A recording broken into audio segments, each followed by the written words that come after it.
Hello friends, welcome to Saumya learning.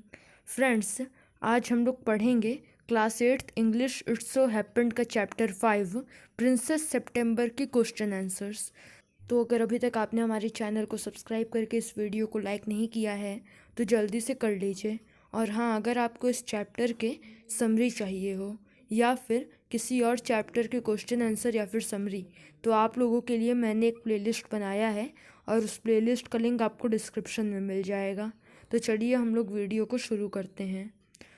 सबसे पहले हम लोग बढ़ेंगे कंप्रहेंशन चेक की तरफ, जो कि है पेज नंबर 38 पर। उसका सबसे पहला क्वेश्चन है, how many daughters did the royal couple have, यानी कि उस राजशाही जोड़े के पास कितनी बेटियां थी। इसका आंसर है the royal couple had 9 daughters, यानी कि उस राजशाही जोड़े के पास 9 बेटियां थी। अब हमारा सेकंड क्वेश्चन है, why were they named after the months of the year, यानी कि उनका नाम साल के महीनों के नाम पर क्यों रखा गया। Answer, they were named after the months of the year because the king and the queen had many daughters. उनका नाम साल के महीनों के नाम पर इसलिए रखा गया क्योंकि राजा और रानी के पास बहुत सारी बेटियां थी और वे उन सारी बेटियों के नाम याद रखने में कंफ्यूज हो जाते थे। The king had a peculiar habit, what was it, why is it called peculiar, यानी कि राजा की एक बहुत अजीब आदत थी और वो आदत क्या थी और इस आदत को अजीब क्यों कहा गया है। Answer, the Kings peculiar habit was that instead of receiving gifts on his birthday he gave them, यानी कि राजा की अजीब आदत ये थी कि वह बर्थडे गिफ्ट्स लेने की जगह बर्थडे पर गिफ्ट्स देता था। It is called peculiar because usually people receive gifts on their birthdays. इसे अजीब इसलिए कहा गया है क्योंकि ज़्यादातर लोग अपने बर्थडे पर गिफ्ट लेते हैं। अब हमारे फोर्थ क्वेश्चन में सबसे पहला क्वेश्चन है, what was princess September's reaction to the lost of her parrot, यानी कि अपने पैरट के दुनिया से चले जाने के बाद प्रिंसेस सितंबर के क्या प्रतिक्रिया थी। Answer, princess September burst into a flood of tears at the lost of her parrot. Princess September की आंखों से, उनके आंसुओं से एक बाढ़ निकल आई अपने पैरट के इस दुनिया से चले जाने के बाद। She kept crying and nothing comforted her, और वे रोती रही और कोई चीज़ उनको चुप नहीं करा पाई। देन सेकंड क्वेश्चन है, what was her mother's reaction on it, यानी कि इस बात पर उनकी माँ की क्या प्रतिक्रिया थी। इसका आंसर है, her mother declared it as nonsense and said that she should go to bed without any supper, यानी कि उनकी माँ ने इसे नॉनसेंस करार दिया और उनकी माँ ने कहा कि आज प्रिंसेस सितंबर को सुला दिया जाए बिना रात का खाना दिए। अब हमारा थर्ड क्वेश्चन है, what do the reactions indicate about the nature and temperament of each, यानी कि ये प्रतिक्रिया किस बात की तरफ इशारा करती हैं सभी के स्वभाव के बारे में। तो answer, the princess reaction indicates that she was a young and sensitive child, that is why she cried over the loss of her parrot, यानी कि जो उस राजकुमारी की प्रतिक्रिया थी वह इस बात को व्यक्त करती है कि वह एक बहुत छोटी सी और संवेदनशील बच्ची थी, इसीलिए वह अपने पैरट यानी कि तोते के मर जाने के बाद रोई थी। It was a very important thing for her, वह तोता उनके लिए बहुत ही ज़रूरी चीज़ था। The loss of her parrot field her with grief, जो उस पैरट का मरना था। Her mother's Rajkumari indicates that she was a little harsh, उसकी माँ का जो प्रतिक्रिया था वह इस बात को व्यक्त करता है कि वह थोड़ी सख्त थी। She did not understand her daughter's grief and console her, वो अपनी बेटी के उस शोक को नहीं समझ पाई और उन्होंने उसे दंड दिया। She did not think that the dying of the parrot was in any way a significant incident to shed tears. वह ये इस बात को नहीं समझ पाई कि उस तोते का मरना किसी भी तरह रोने के लिए बहुत था। Fifth question, What pulled the princess out of her gloom? उस प्रिंसेस को शोक से बाहर किसने निकाला। Answer, When the princess was lying on her bed crying, she saw a little bird hop into her room. जब राजकुमारी अपने बेड पर पड़ी हुई रो रही थी तब उन्होंने देखा कि एक छोटा पक्षी उनके कमरे में आ गया है। She wiped her tears and heard the beautiful song that the bird sang। उन्होंने अपना आंसू पोंछा और उस प्यारे से गाने को सुना जो वह पक्षी गा रहा था। This brought the princess out of her gloom. इस बात से वो राजकुमारी शोक से बाहर निकल गई। Sixth question, how did the maids of honour come to know that the princess and the bird had become intimate friends. दासी को कैसे पता चला कि राजकुमारी और पक्षी एक दूसरे के मित्र बन चुके हैं। When the maids of honor brought in the princess breakfast, they saw the little bird eat rice out of her hand and have its bath in her saucer. This showed them that the princess and the bird had become intimate friends. जब उस दासी ने राजकुमारी के लिए सुबह का खाना यानी कि नाश्ता लाया तो उन्होंने देखा कि राजकुमारी छोटे पक्षी को अपने हाथों से चावल खिला रही थी और वह उसी वक्त वह सॉसर में नहा रही थी और इसी से उनको समझ में आया कि राजकुमारी और पक्षी दोनों एक अच्छे मित्र बन चुके हैं। The new bird was full of songs but the old parrots always repeated themselves. What did they से, यानी कि जो नया पक्षी था उसके पास खूब नए नए गाने थे लेकिन वो तोता अपने ही आप को बार बार रिपीट करता था। वो क्या कहता था? Answer, all the old parrots could say God save the king and some of them could even say Pretty Polly in 7 languages। वो सभी पक्षी कहते थे कि हे भगवान राजा को बचाओ और उनमें से कुछ तो यहाँ तक कहते थे कि प्रिटी पॉली, और वो सब इस बात को 7 लैंग्वेज में बोलते थे। 8th question, what is the king's opinion about his councillors, why did he form the opinion. राजा का क्या ओपिनियन था अपने काउंसिलर्स के बारे में और उसने यह ओपिनियन क्यों बनाया? Answer, the king said that the parrots repeating pretty poly in 7 different languages reminded him of his councillors who said the same thing 7 different ways and mean nothing which ever way they said it.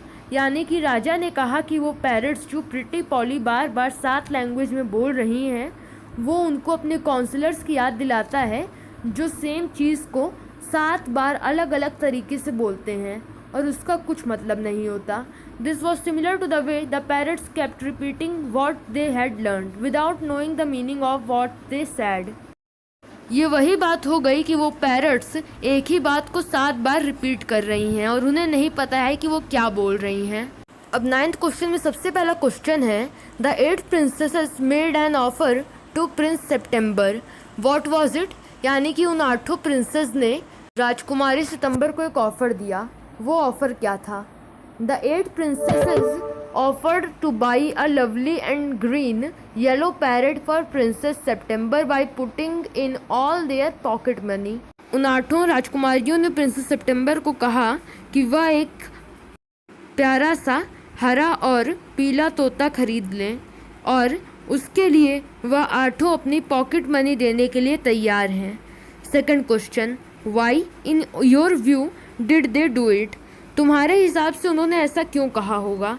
Answer, they did so because they were distressed by the fact that everybody was praising princess September's bird which could Singh.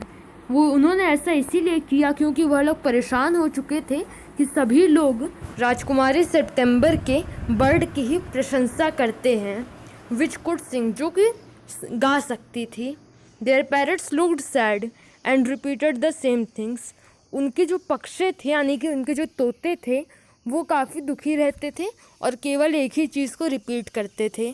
They wanted her to have the same pet as they had. वो चाहते थे कि जो पेट जो उनके पास पालतू पक्षी है जो तोता है वैसा ही तोता उस राजकुमारी सितंबर के पास भी रहे। इसीलिए उन्होंने उसे आइडिया दिया कि तुम भी एक तोता ले लो। अब इस कंप्रेंशन चेक का लास्ट क्वेश्चन नंबर 10 है, what did the sisters advise the princess to do about her bird. यानी कि राजकुमारी सितंबर की बहनों ने राजकुमारी सितंबर को क्या एडवाइस दिया, क्या सलाह दिया कि उन्हें क्या करना चाहिए अपने पक्षी के साथ। सो इसका आंसर है the sister advised the princess to keep her bird in a cage so that she could be sure of where it was. यानी कि उन बहनों ने राजकुमारी सितंबर को ये सलाह दिया कि उसे अपने पक्षी को बंदी बना लेना चाहिए एक पिंजड़े में, ताकि वह जहाँ पर रहे सुरक्षित रहे और उसके साथ रहे।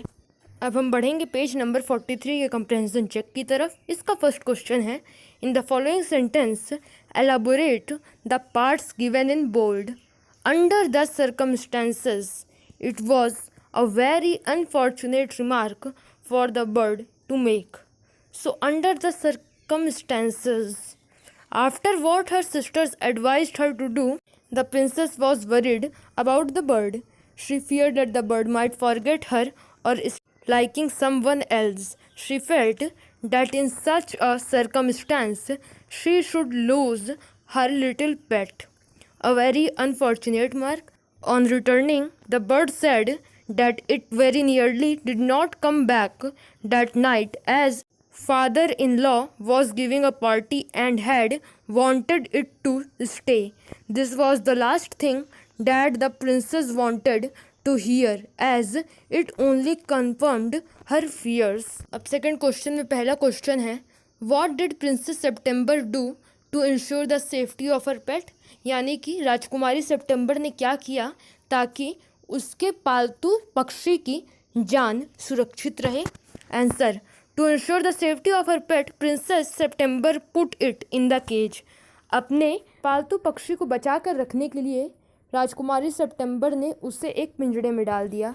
Second question, how did the bird react to it? छोटे पक्षी ने इस पर कैसे रिएक्ट किया? Answer, the bird at first suspected nothing. सबसे पहले तो पक्षी ने कुछ नहीं बोला, and was surprised when she carried it to the cage, और काफ़ी चकित था कि उसने उसे केज में डाल दिया। After a moment or two it asked what the joke was. कुछ वक्त बाद उसने पूछा कि यह क्या मजाक है। When the princess said that it would be much safer in the cage as there were many cats roaming about, it said that it did not mind for that one time as long as she let it out in the morning. यानी कि जब राजकुमारी सितंबर ने उससे कहा कि इस पिंजड़े में रहना ज़्यादा सुरक्षित होगा क्योंकि आसपास बहुत सारी बिल्लियाँ घूम रही हैं, तो उसने उस छोटे पक्षी ने कहा कि वो इस बात पर नाराज़ नहीं होगा, मगर उसे कुछ ही वक्त तक पिंजड़े में रहना मंजूर है, उसके आगे वो पिंजड़े में नहीं रह सकता। Third question, why did the bird refuse to be taken out in her cage? यानी कि उस पक्षी ने क्यों मना कर दिया उस पिंजड़े में रहने से? Answer, the bird refuse to be taken out in her cage because it was not the same thing as flying. उसने अंदर रहने से, पिंजड़े के अंदर रहने से इसलिए मना कर दिया क्योंकि यह उड़ने जैसा मज़ेदार नहीं था। It said that the rice fields, the lake and the willow trees looked quite different when seen through the bars of a cage. उसने कहा कि अगर वह एक पिंजड़े में रहते रहते कुछ झील को देखेगा और चावल के खेतों को देखेगा, तब उसे उतनी मज़ा नहीं आएगी। अब फोर्थ क्वेश्चन में फर्स्ट क्वेश्चन है, what persuaded princess September to give the bird his freedom again? यानी कि राजकुमारी सितंबर को उस पक्षी को उसकी आज़ादी वापस देने के लिए किसने राज़ी किया? तो इसका आंसर है, when one day she saw the little bird lying at the bottom with its eyes closed. She thought it was dead. She opened the door and took the bird out. Feeling its heart beating, she tried to wake it up and cried. One of her tears fell on the bird, and it opened its eyes to see that it was out of the cage. It said that it could not sing unless it was free, and if it could not sing, it would die. This persuaded her to give its freedom back. She wanted it to be happy as she loved it. यानी कि एक दिन राजकुमारी सितंबर ने देखा कि उस पिंजड़े के नीचे वो पक्षी पड़ा हुआ है और उसको देखकर ऐसा लग रहा था कि वह मर चुका है। तब राजकुमारी सितंबर ने उसे पिंजड़े के बाहर निकाला और उसे समझ में आया कि यह जिंदा है। तभी वह रोने लगी और उसको उठाने का प्रयास करने लगी। तभी जब उसकी आंखों से एक आंसू की बूंद उस पक्षी के ऊपर गिरी तो वह उठ गया और उसके बाद उस पक्षी ने बताया कि वह जब तक आज़ाद नहीं हो जाता वह गा नहीं सकता और अगर वह नहीं गाएगा तो वह मर जाएगा। इसी बात से राजकुमारी सितंबर राज़ी हो गई उसको उसकी आज़ादी वापस देने के लिए। अब सेकंड क्वेश्चन है, how did the bird react to it, यानी कि इस बात पर उस पक्षी की क्या प्रतिक्रिया थी। Answer, the bird sad that it would come back because it loved her, उस पक्षी ने कहा कि वह वापस आएगा क्योंकि वह उससे प्यार करता था। It would Singh the loveliest of songs for her, वह सबसे सुंदर गाना गाएगा उसके लिए। It would go far away but would always come back and shall never forget हर, यानी कि वह चाहे जितना दूर चला जाए वह वापस ज़रूर आएगा और उसे कभी नहीं भूलेगा। Then it flew away into the sky, और उसके बाद वह खुले गगन में उड़ गया। अब हमारा फिफ्थ क्वेश्चन है, princess September kept her window open day at night, यानी कि राजकुमारी सितंबर अपने कमरे की खिड़की हर वक्त सुबह और शाम खोले रहती थी। First, how did it help the bird, यानी कि इस बात से पक्षी को कैसे मदद मिलती थी। Answer, princess September kept her window open day and night. This helped the bird as it could come into her room and leave whenever it felt like. यानी कि राजकुमारी सितंबर अपना खिड़की हर वक्त खोली रहती थी और उससे जो पक्षी था छोटा जो पक्षी था वह कभी भी कमरे के अंदर आ सकता था और कभी भी अपने मन चाहे वक्त पर कमरे से बाहर जा सकता था। Second, how did it help the princess herself, यानी कि इससे खुद प्रिंसेस को कैसे मदद मिली। Answer, sleeping with the window open prove to be very good for the princess as she grew extremely beautiful because of this reason, यानी कि जब वह खिड़की खोलकर सोने लगी तो उनके लिए यह बात अच्छी साबित इसलिए हुई क्योंकि उसके वजह से वह काफ़ी सुंदर दिखने लगे। लास्ट क्वेश्चन है, the 8 sisters kept their window shut, how did it affect them, यानी कि उन 8 बहनों के हर वक्त खिड़की बंद रहते थे और इससे उनके ऊपर कैसे असर हुआ। Answer, the 8 sisters grew extremely ugly and disagreeable, this was because they kept their window shut, यानी कि उन 8 बहनों की जो शक्ल थी एकदम बेकार हो चुकी थी, एकदम भद्दी हो चुकी थी और वो ऐसा इसलिए हुआ था क्योंकि वह हर वक्त अपने कमरे की खिड़की बंद रखती थी। सो फ्रेंड्स, यही था चैप्टर नंबर 5 द प्रिंसेस सितंबर के क्वेश्चन आंसर्स। अगर आपको ये वीडियो अच्छा लगा हो तो प्लीज़ वीडियो को लाइक करके चैनल को सब्सक्राइब करना मत भूलिएगा। Thank you friends, bye bye.